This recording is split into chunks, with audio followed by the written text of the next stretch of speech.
Good morning students. आज हम आपके सामने हाइट एंड डिस्टेंस का लेक्चर नंबर 2 लेके आए हैं। जैसा कि हमने आपको लास्ट लेक्चर में इसका कॉन्सेप्ट बताया था, तो कॉन्सेप्ट बताने के बाद आज हम स्टार्ट करते हैं कुछ practice series. Practice series start करने का मतलब हमारे ये है कि हम कोशिश करेंगे हाइट एंड डिस्टेंस से रिलेटेड लगभग 50 क्वेश्चन आपको कराएंगे। हाइट एंड डिस्टेंस से रिलेटेड 50 क्वेश्चन आपको कराएंगे, लेकिन इसमें एक दिक्कत यह है कि जैसे कि हम ट्रिगो में अभी तक कर रहे थे कि क्वेश्चन लिख रहे थे, सॉल्व कर रहे थे, ऐसा हाइट एंड डिस्टेंस में नहीं हो पाएगा। हाइट एंड डिस्टेंस में ऐसा हो पाना थोड़ा सा कम पॉसिबल है, क्योंकि टाइम टेकिंग बहुत ज्यादा हो जाएगा, वीडियो बहुत ज्यादा टाइम टेकिंग हो जाएगा। इसलिए हम ऐसा कर रहे हैं कि हम क्वेश्चन पढ़ेंगे, हम क्वेश्चन रीड करेंगे। आप क्वेश्चन को ध्यान से सुनिए, हम दो बार क्वेश्चन को पढ़ेंगे। आप क्वेश्चन को ध्यान से सुनिए, हो सके तो आप उसको लिख लीजिए, हो सके तो आप उसको लिख लीजिए और उसी के अकॉर्डिंग हम फिगराइज करते हुए चलेंगे। सो स्टूडेंट्स स्टार्ट करते हैं। पहला क्वेश्चन है, vertical pole stands on the level ground.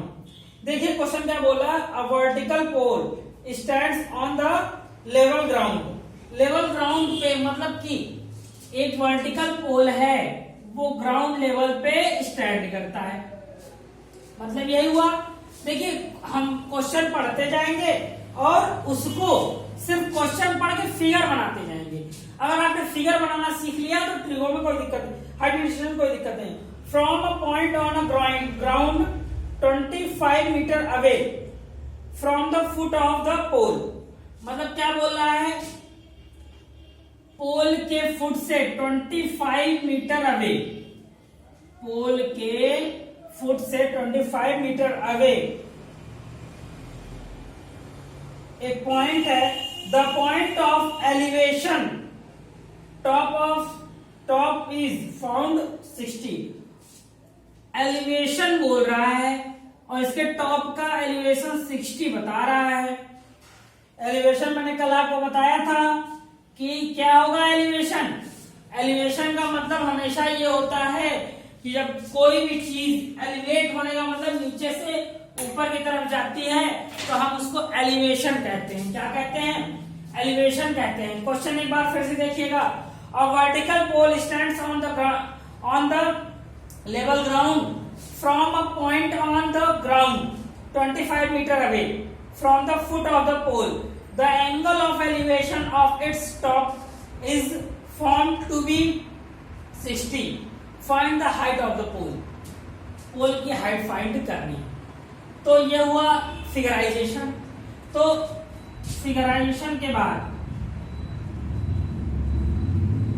ये है 3 नेम्स हम अब देख लिए हैं।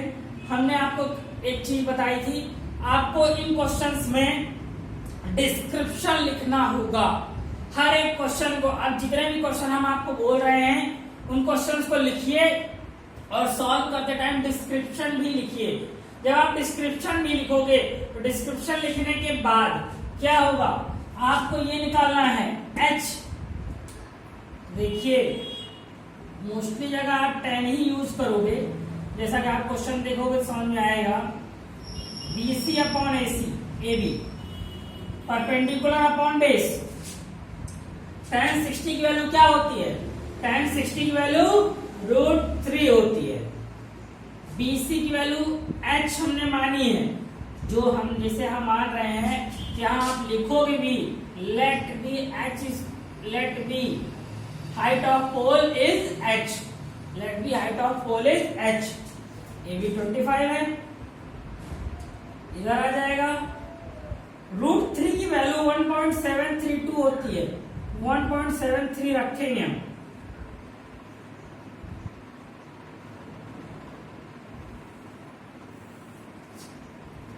मतलब जो H है हमारा, यहां आप मल्टीप्लाई कर लोगे, हाइट आपकी आ जाएगी।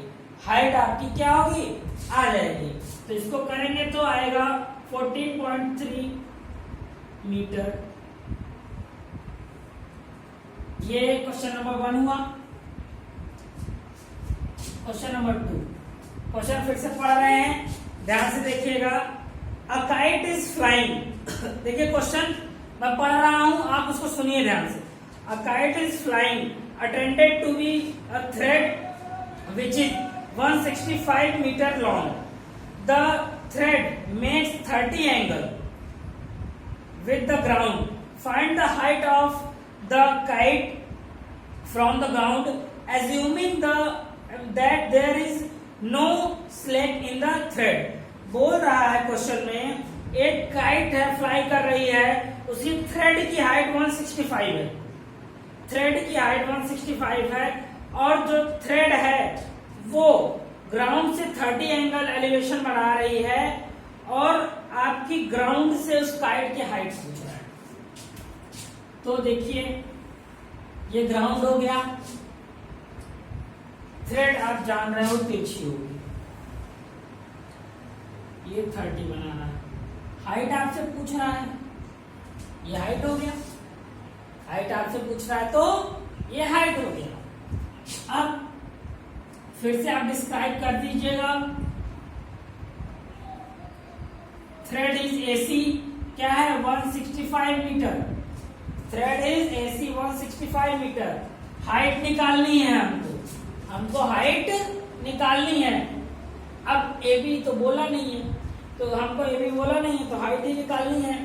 तो अब देखिए, अब यहां देखो निकालने का तरीका, ये क्या है बीसी है, निकालना है और एसी दिया है।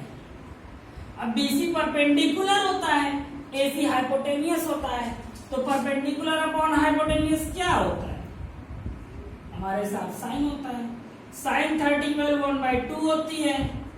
बीसी निकालना है, एसी 165 है, 165 अपॉन 2 बीसी। सॉल्व कर लेंगे, 82.25 मीटर बीसी। ठीक, इस तरीके से ये 2 क्वेश्चन हुए। और बात करते हैं हम, इसी तरीके से और क्वेश्चन लेते हैं।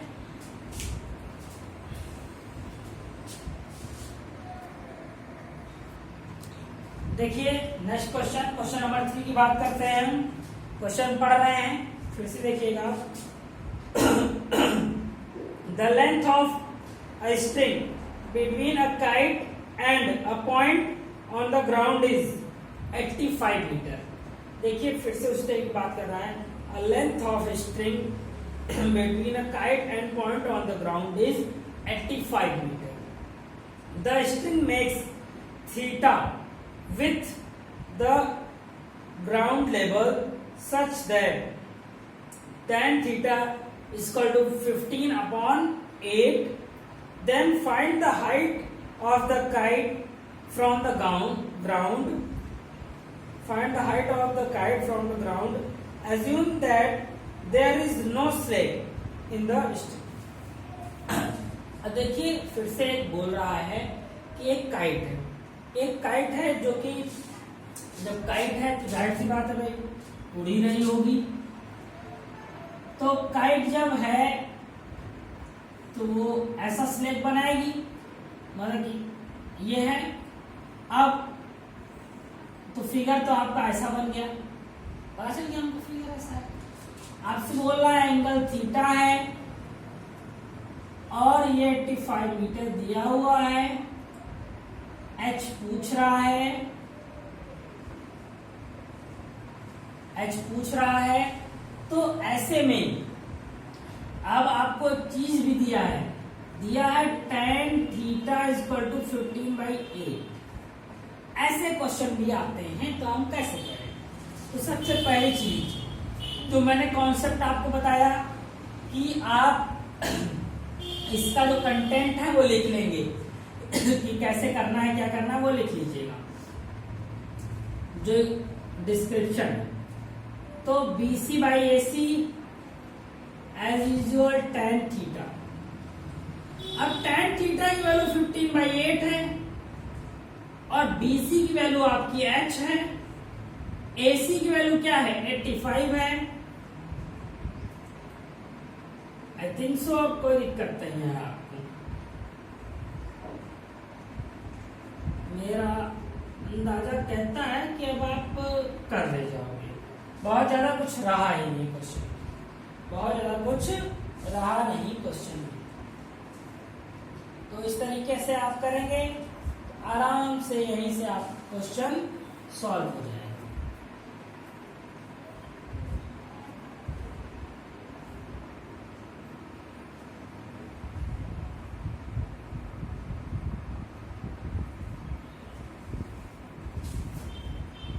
थोड़ा सा यहाँ पे ध्यान दीजिएगा, रुकिएगा। ये tan थीटा नहीं बनेगा, ये क्या बनेगा आपका, ये tan थीटा नहीं बनेगा। हमने डायरेक्ट tan थीटा कर दिया, ये tan थीटा बनेगा ही नहीं। ये आपका sin थीटा बनेगा, ये आपका क्या बनेगा, sin थीटा बनेगा। sin थीटा इक्वल टू ये है। अब जब sin थीटा बन रहा है तो sin थीटा बन रहा है तो हमारे पास tan है, P और B है, तो H निकालना पड़ेगा ना। H निकालोगे क्या आएगा, 15 का स्क्वायर प्लस 8 का स्क्वायर, तो ये हो जाएगा 289 आएगा। ये 17 का स्क्वायर होता है। तो जब 17 होता है, क्या होता है, 17 होता है। जब ये हमारा क्या मिल गया, हमको 17 हो गया, तो हाइपोटेनियस हमारे 17 आ गया। तो हमको अगर देखिए तो ये क्या है, हमारा h है, ये हमारा h हाइट हमने मानी थी, ये परपेंडिकुलर है। और ये क्या है हमारा, ये हमारा हाइपोटेनियस है। तो साइन थीटा के लिए जो आपके देखिए क्या होगा, परपेंडिकुलर जो है हमारा, इससे अगर हम साइन थीटा की वैल्यू निकालें तो साइन थीटा की वैल्यू इससे क्या आएगी, 15/17 आएगी। तो यहाँ 15/17 लिखेंगे, ये h होगा, नीचे 85। आई थिंक तो समझ में आ रहा होगा। साइन थीटा की वैल्यू नहीं दी थी, tan थीटा की दी थी। तो हमको क्या करना था, साइन थीटा रखना था। फिर इससे सॉल्व करके हम साइन थीटा निकाला, तब साइन थीटा से यहाँ पे हम h की वैल्यू निकाल लेंगे। ठीक, आते हैं नेक्स्ट क्वेश्चन पे।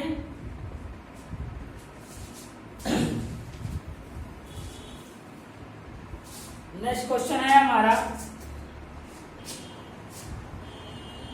क्वेश्चन सुनिएगा। The ladder 15 metre long just reaches the top of a vertical wall. If the ladder is make 60 angle with the wall, find the height of the wall. अब देखिए, एक ये है, ये लैडर है।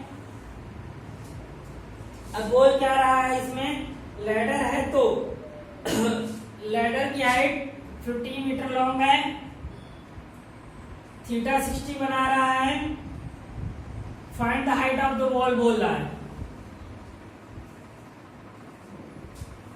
I think so आसानी से अब आप कर ले जाएंगे। अब हम कैलकुलेशन नहीं कर रहे हैं, आपको सिर्फ हमने समझा दिया, फिगर बना रहे हैं। Next question, if a tower 30 metre high, एक टावर है, उसकी हाइट कितनी है, 30 मीटर।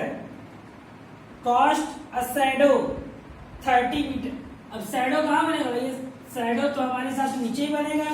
कॉस्ट अ शैडो, तो ये 30 हो गया। ये दिया हुआ है cast shadow 10√3 metre. If a tower 30 metre height, cast shadow 30√3 metre long on the ground, then what is the angle of elevation. जो मैं बोल रहा हूं, आज आपको मेरे बोलने में ज्यादा ध्यान देना होगा। तो एंगल ऑफ एलिवेशन निकालना है, थीटा जिसको हम बोल रहे थे। तो फिर से देखिए क्या कि tan थीटा इक्वल टू क्या है, BC/AB। यही है, tan theta equal to BC/AB है। जब BC/AB है tan थीटा इक्वल टू, तो यहां से अगर आप देखो तो tan थीटा की वैल्यू क्या है हमारे पास, हमको tan थीटा पता ही नहीं है। तो BC की वैल्यू क्या है, 30 और ए बी की वैल्यू tan√3, ये tan थीटा है। अब यहां से कट गई ये 3 आएगा, तो tan थीटा इक्वल टू 3/√3। एक चीज और, tan थीटा इक्वल टू, यहाँ √3 को हम क्या लिख सकते हैं, √3 × √3, हम 3 को √3 × √3 लिख सकते हैं। और tan थीटा इक्वल टू अगर √3 है तो tan थीटा में √3 की वैल्यू कब होती है, 60 पे होती है, तो theta equal to 60, theta equal to 60 आ जाएगा।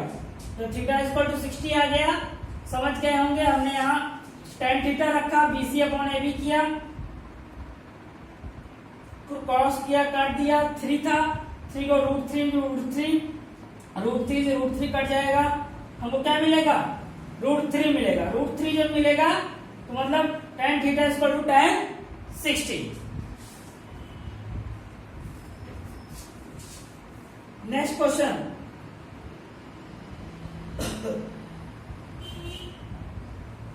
नेक्स्ट क्वेश्चन ले रहे हैं, थोड़ा सा अलग टाइप का है। तो देखिए, a shadow of a tower when angle of elevation of sun is 45 is found 10 metre. Question फिर से देख लीजिएगा, क्वेश्चन पहले हम पूरा पढ़ दे रहे हैं तब आप कीजिएगा। A shadow of a tower when angle of elevation of a sun is 45 degree is found to be 10 meter longer than when the angle of elevation is 60 degree. Find the height of the tower. देखिए question कह रहा है कि एक tower है, एक tower है, वो आपको शैडो ऑफ अ टावर, उस टावर की शैडो है वो आपको नीचे जब 45 एंगल बना रही है, एक टावर है ये, इसका शैडो जो 45 बना रहा है और एक शैडो 60 बना रहा है।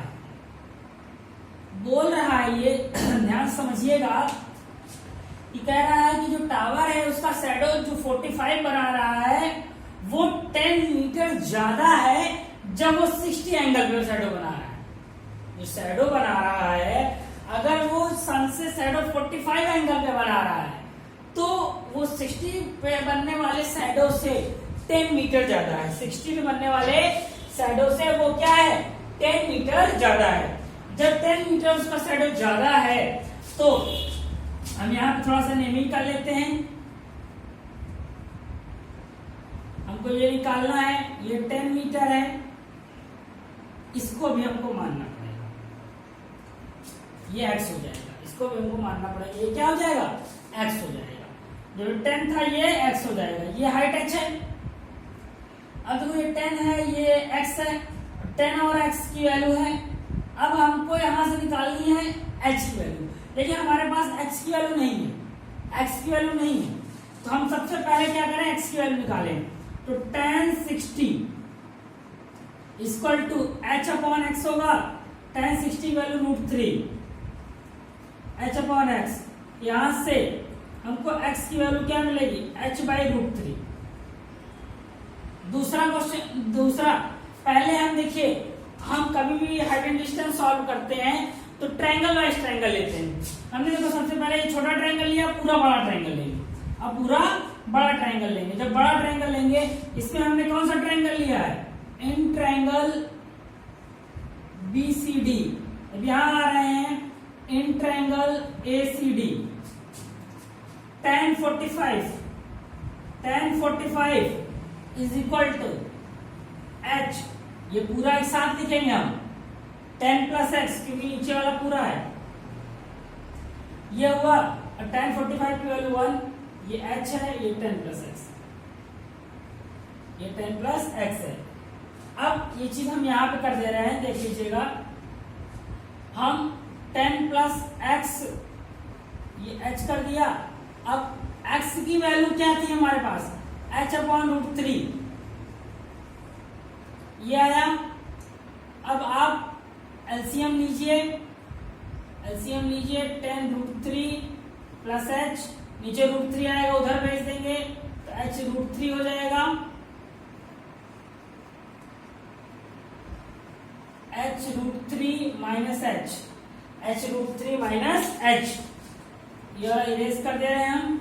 ये हमारा हमको मिला h√3 माइनस h। जब h√3 माइनस h मिला तो अगर आप यहाँ पे देखिए तो ये सिंपल सा अब क्या हो गया, कैलकुलेशन बेस्ड क्वेश्चन हो गया। अब यहाँ पे इसके आंसर आपके बुक के अकॉर्डिंग या कहीं अकॉर्डिंग अलग भी आ सकता है। कैसे अलग आ सकता है हम आपको दिखा रहे हैं। अगर आप यहाँ से देखो दोनों h कॉमन ले लो, यहाँ से आप क्या कर लो, दोनों h आप कॉमन ले लो। h जब दोनों कॉमन ले लिए, दोनों h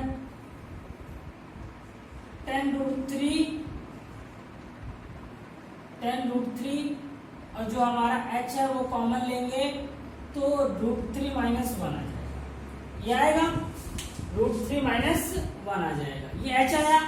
अब क्या करें, हम इसको नीचे भेज दें, इसको हम इसके नीचे भेज दें तो क्या होगा 10√3 अपॉन √3 माइनस। अब इसमें आपको √3 की वैल्यू 1.73 रखनी है, 1.73 रखनी है। सो स्टूडेंट्स, आज की क्लास में आपको कुछ समझ में आया होगा कि किस तरह के क्वेश्चन करने हैं।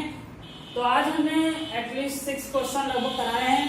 कल कोशिश करेंगे और ज्यादा क्वेश्चन लेने की, लेकिन प्रयास यही कीजिएगा कि जो मैं क्वेश्चन बोल रहा हूँ उसी अकॉर्डिंग आप क्वेश्चन सुनिए, क्योंकि हम अब बार बार क्वेश्चन लिख के नहीं करा सकते, क्योंकि क्वेश्चन लिख के कराने में एक दिन में एटलीस्ट से 2 क्वेश्चन हो पाएगा।